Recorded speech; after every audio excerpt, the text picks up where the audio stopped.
পশ্চাদে টানিস যারে, সে তোমার এই পশ্চাদেই টানিছে।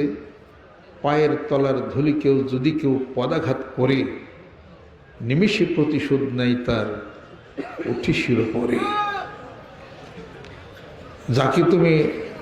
যাকে তুমি পিছনে টানো, সে কোনোদিন পিছনে যাবে না, তুমি কোনো একদিন পিছনে পড়ে যাবে। এগুলা হলো আত্মার জগতের, মানুষ গঠনের জগতের, এটা হলো কথা। সেই কথা বলতে বলতে অতীতের অনেক ইতিহাসে যাইতে হয়। এরকম অনেক ধৈর্য ধারণ আব্বার জীবন আমরা দেখছি। দেখে দেখে দেখে দেখে মানুষ হলো শিখন লাগে, মানুষ দেখে দেখে আস্তে আস্তে হলো শিখে। আল্লাহ কার সাথে থাকেন? আল্লাহ থাকেন ধৈর্যশীলদের থাকে। ইন্নাল্লাহা মা'আস সাবির, নিশ্চয় আল্লাহ ধৈর্যশীলদের সাথে আল্লাহ পাক থাকেন। আব্বা বলছেন যে ধৈর্য গাছ হলো তার ছাল তিতা, পাতা তিতা, সবই তিতা। ধৈর্য গাছের ফলটি হলো মিষ্টি, ফল হলো মিঠা। সুবহানাল্লাহ। আল্লাহ পাক যেন বিজয় আমাদেরকে যেন দান করেন। যারা নতুন বায়াত গ্রহণ যারা করছেন, পুরাতন যারা আছেন, সকাল সন্ধ্যা একটা জিকির করব। নিঃশ্বাস যতক্ষণ পর্যন্ত চলে ততক্ষণ পর্যন্ত জিকির করবো ইনশাআল্লাহ তাআলা। যতক্ষণ নিঃশ্বাস চলে, নিঃশ্বাস চলবো না জিকির করেন না। নিঃশ্বাস ছাড়া কি মানুষ বাঁচে? নিঃশ্বাস ছাড়া কি বাঁচে নাকি? নিঃশ্বাস টানতে হয়, অক্সিজেন ছাড়া বাঁচে না। অক্সিজেনের মালিক কে? অতএব জিকির চালাইতে হবে। এমন একটা ইবাদত আছে যে ইবাদত নামাজের চেয়ে বেশি, হজের চেয়ে বেশি, জাকাতের চেয়ে বেশি, এবং ওই ইবাদত যদি মানুষ করে, রুহের জগতে মানুষের তকদির লেখা থাকে। তকদিরে কি খাবে, কতটুকু খাবে, কতদিন বাঁচবে, হায়াত কতদিন। আল্লাহ বলেন, জিবরাইল ফেরেশতা দিয়ে আল্লাহ রাসূলকে সংবাদ পাঠান, জিবরাইল বলে দাও আমার রাসূলকে, আমি সেই তকদির রুহের জগতে বান্দার সেই তকদির আমি মুইসা ফেলাই, মুইসা ফেলে নতুন করে তকদির লেখি। তকদির তো দুই প্রকার, তকদিরে মুআল্লাক, তকদিরে মুবরাম। মুআল্লাক হলো ঝুলন্ত তকদির, মুবরাম মানে অব্যর্থ হবিটা। আলাপ আলোচনা করা নিষেধ, তকদির না কথা বলা যাবে না, আল্লাহর উপরে ছেড়ে দিতে হবে। আর ভরসা রাখতে হবে, আল্লাহ আমার তকদিরে কি রাখছো তুমি তো জানো, আমার মঙ্গল করো। এক কথাই পারি। ঝুলন্ত তকদির তদবিরের মাধ্যমে পরিবর্তন হয়। লা ইউরাদ্দুল কাযাউ ইল্লা বিদ্দুআ, এটা হলো তকদিরে মুআল্লাক। এটা তদবিরের মাধ্যমে পরিবর্তন হয়, কিন্তু যারা মুবরাম অব্যর্থ, ওটার পরিবর্তন নাই। এখন আল্লাহ পাক বলেন যে তকদিরে যা লেখা আছে আমি মুইসা ফেলাই, নতুন করে নাকি লেখে। সুবহানাল্লাহ।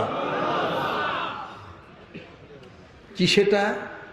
অসলিহু যাতা বাইনিকুম। যদি কেউ হইতে পারে বন্ধুর সাথে দূরত্ব করবে না,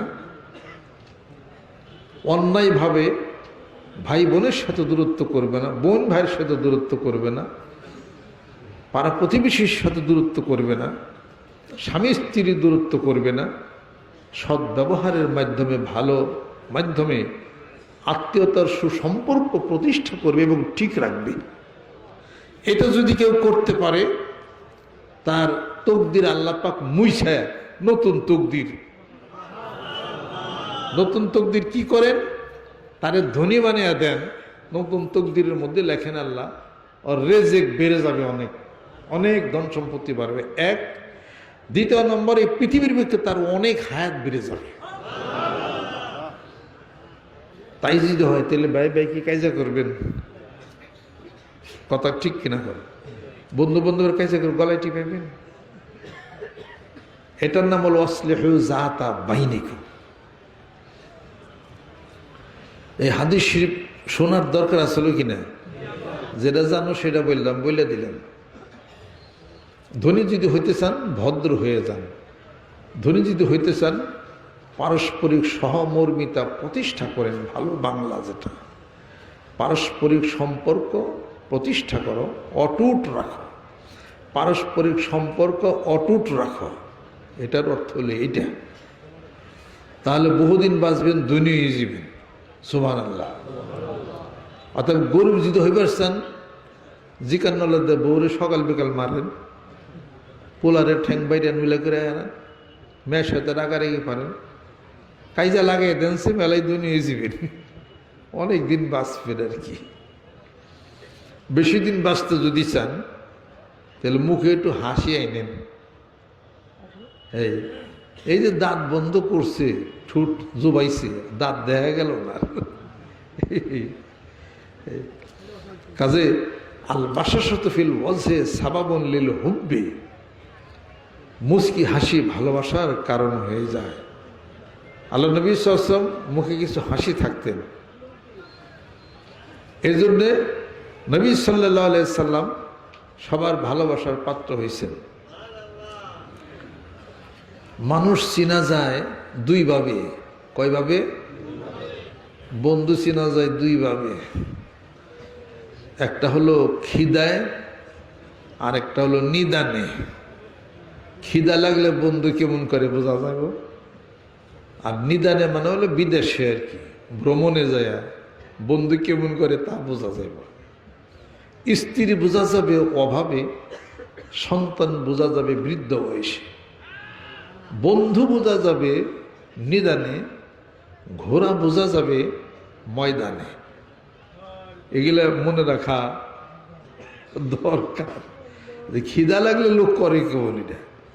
একটা ক্ষুধা লাগলে তাইরি নিয়ন্ত্রণ করতে পারো না, তে তো তোমার ভিতরে শক্তি ছাড়া তো আল্লাহর কাছে যাইতে পারবা না। আবার আল্লাহরে পাই আবার ঠিক রাখ পারতাম। এই ভাত হয়েছে নাকি? এখন তো সব শরীরে তাল বরাদ্দ কিছু আছে, খিদা লাগছে আমার, কোন ধরনের কথা এটা? যত ক্ষুধা লাগুক যেটাই লাগুক, নিজের নিয়ন্ত্রণ হারানো যাবে না। সুবহানাল্লাহ। সেদিন এক লোক আসছে, ওনার বউ আবার ওনার থেকে রাগ হয়ে বেঁচে গেছে। আমাকে আপনারই কি বউরে ভালোবাসেন? বাসি। আমার যে ভালোবাসা দিচ্ছি এটাতে কামল না, মিটার বাড়ান লাগবো। কয় আব্বা মিটার বাড়ান কেমনি? আমার শ্বশুর বাড়িতে যাই খালি কেমন পীরের হুকুম দিছে, তুমি আজ থেকে আমার বস,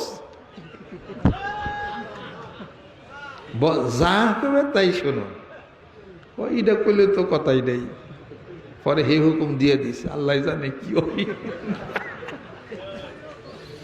এটা সাংঘাতিক একটা ঔষধি বস বানিতে পারে। হ্যাঁ, মেয়ে যদি জানে যে আমার স্বামী আমার মানে যা কই তাই হইনি, তাহলে রাত 3টার সময় যদি পাঞ্জাবি দেন তাও দিয়ে দিব।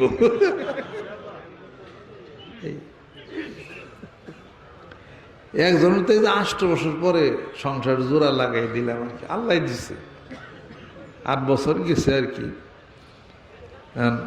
মহব্বত হয়েছে, সংসার জোড়া লাগছে আর কি, 8 বছর।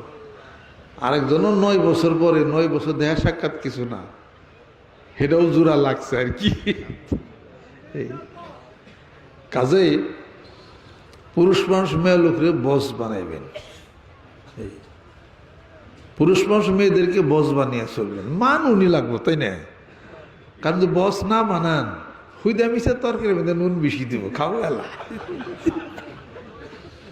নাহলে ভাত পানি বেশি হোক তো বানাইতে। ভাতে পানি দিছে কে? জনম্বরের নাম একবার নাম দেখাও, দেখবেন ইচ্ছা করলে না আপনার জাত করে সারবার পারে। আর যদি তার কাছে কিছু পাইতে চান তাহলে বস মাইনেছে, আজকের দিকে বস। বিশ্বজনের পর থেকে যারা বাইতে দেবেন সব বস বানাই দিলাম। এই কি করবি না, কিছু কিছু আবার পুরুষ পাশে খাইস্টা বারকা পুরুষ, আপনারা না অন্য জেলা এই এনে চাবি নিয়ে ঘুরে, চাবি নিয়ে ঘুরে, পয়সা পাতি টাকাটা কিছুই দেয় না। বিশ্বাস করো, ঘরের স্ত্রীর উপদেশ দিয়ে শিখাও, বুঝাও, বুঝাইলে বুঝবো। আরে কুত্তার ছাও যদি মানুষে বাঁচতে পারে, হেডের বুঝালে তো তাও সেটা বুঝে। এটা মানুষ কি বুঝবো না? কয়ে বলে একটু বুঝিয়ে টুঝিয়ে নিলে উইব। কিছু আবার আসে জন্মের বেকাতার, এটা আরে মারলেও বুঝাইব না। এরকম কিছু বেকাতারা আছে, তবু ওইটা ওই দেন কইতেছে আছে বলো আর কমন করছে। এরকম কিছু আছে, তবু মাইরেন না, পালেন, লালন পালন করেন। দুই কারণে সংসার পরিত্যাগ করা যাবে। একটা যদি নিশ্চিত হয়ে যান আপনার কথা সে শুনবে না, অহরহই তর্ক বিতর্ক হবে বা মিথ্যাও বলে, অথবা বর্তমানে চুরিদারি করে, অনেক সংশোধন করার পরও খালি চুরি করে। ইসলামের কায়দা ঝগড়ার কোনো নিয়ম নাই। ইসলামী বিবাহের নিয়ম আছে, ইসলাম পরিত্যাগ করানোর নিয়ম আছে। যদি তাকে পরিত্যাগ করে তার হক আদায় করে দেন, তা আল্লাহ দুজন প্রতি খুশি থাকবে। আর যে মারেন, তাহলে এটা আল্লাহ পাক পছন্দ করেন না। কখনো এটা আল্লাহ পাক পছন্দ করেন না। আর যদি আমাদের ওই মুজিবুর রহমান লাহোরের সাহেবের মতো যদি হন, কেবল পাশ করে আসছে লাহোর থেকে, এই সুক্কা টুপি খাটা পাঞ্জাবি পরা, আবার বহু প্রশ্ন করছে পিঠ ধরা নিয়ে, পরে মুড়ি দিয়েছে। উনি খুব ছোট মানুষ আছে, রাগ হইলে বউরে কিছু কিছু উত্তম মধ্যম দিত। আব্বা একদিন হাত উঠাইছে যে কোন কোন ব্যক্তির বউ কিলাম হাত উঠাও, উনিও উঠাইছে। আব্বাকে মলসা আলিম হয়ে বউ মারেন, কয় রাগ হইলে একটু মারিটেরি আর কি, পরে আবার থাইমা যায়, কয় না এই কাম করেন না। পরে একদিন এসে কইতেছে যে আব্বা বৌমারা বাদ দিছি, আলহামদুলিল্লাহ। কয় রাগ যখন উঠা যায়, নিয়ত করছি ওই মেশাক দিয়া দু একটা বাড়ি টেটিকে দেওয়া যাইব। এই আব্বাকে যাইব ঠিকই, মেশাক আদাত বানিয়ে নিন। কয় আমি তো মেশাক একটা বানিয়েছি 2 হাত। বউ মারার কামও চলবো, ওটার মেশাকও করা চলবো। সে আব্বাকে দেখ মৌলানা সাহেব এটারই কেমন কথা করছে, আমি তো সুন্নতের খেলাপ করছি। এই কতেলি কি করুক, মেশাক আদাত বানাইন। কতেলি ইটা দিয়ে মারুম কেমনি, কয় এটা তো মারা যাবে না, খোঁচা খাসি দেওয়া যাইব। 1 তারিখে রাগ ওইটাই ওইটাই দিয়ে 2 একটা বাড়ি বুড়ি দিছে। বউ বলো আসছে মেশাকের বাড়িতে খাওয়াই কোন দিন। কয় আব্বা নতুন বুদ্ধি খাটাইছি, মেশাক আর আড়ায়াত বানাবো না, আদাত মেশাক দিয়ে বাড়িও দিব না। কয় তাহলে এখন কি করেন? কয় রাগ উঠলে এই কিল চাপার মধ্যে কাছে নেই, যেখানে পীরের রাত দোষী দেখে নয় চাপা, তোর চাপার উঠিয়ে লাগতো না একবারে। তুই চিনো চাপারে? হ্যাঁ আমি কেমন মানুষ, তোর একটা মায়ের একবার চাষ করতে পারবো একবারে। আমাকে ধর্মে এটা তো মায়ের সে বেশি হয়েছে, আরো কয়টা তো মায়ের সে বেশি হয়েছে। এটা ওনার বউরি ডরে চকির নিচে গেছে। যাই হোক, পরবর্তী ক্ষেত্রে জীবন অনেক সুন্দর, অনেক ভালো হয়েছে। হারে কথা কথা শুধু খালি কান্ত। আমরা দুজনে একই সাথে সাইকেল না বিভিন্ন জায়গায় ঘুরতাম, বেড়াইতাম। আল্লাহর বান্দা চলে গেছেন, আল্লাহ তুমি তারা জান্নাতবাসী করো।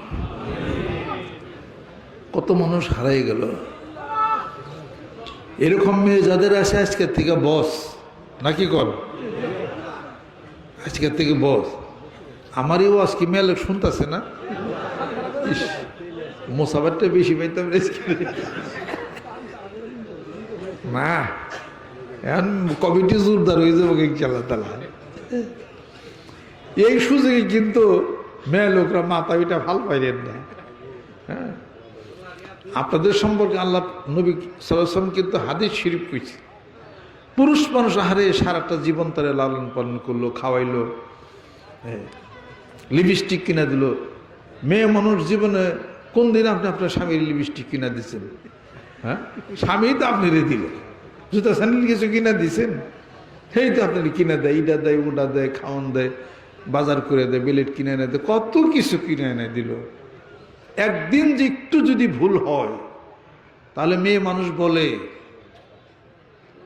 তোমার সাথে বিবাহ কইরা বসে তুমি আমার জীবনে কিছুই দিলে না, একটু ভুল হয়েছিল একদিন, হয়তো এই দিতে পারে না, গত দিতে দিছি, তুমি আমার জীবনে কিছুই দিলে না, আমারে কি করে দিছ আমারে, তোমার কাছে বিয়ে বসে জীবনটা আমার তেজপাতা। অথচ এই 40 বছর কিন্তু তারে সেবা দিল, ঘর দিল, হ্যান তেন এটা ওটা দিল, একদিন একটু ভুল হলে এইটা কয়। আমি কে বলি না, হাদিস শরীফে বলে। অবশ্য এই প্যান্ডেলে যে মেয়ের আছে এটা না, অন্য জেলার। আল্লাহ আল্লাহ নবী খুশি ওই পুরুষের উপর যে তার স্ত্রীর উপরে সদ্ব্যবহার করে। এটা হলো হাদিস শরীফ। এটা আল্লাহ পাক যেন কবুল করে নেন, রহমত বরকত আল্লাহ পাক যেন নাজিল করেন। কি লাগছে এটা? কি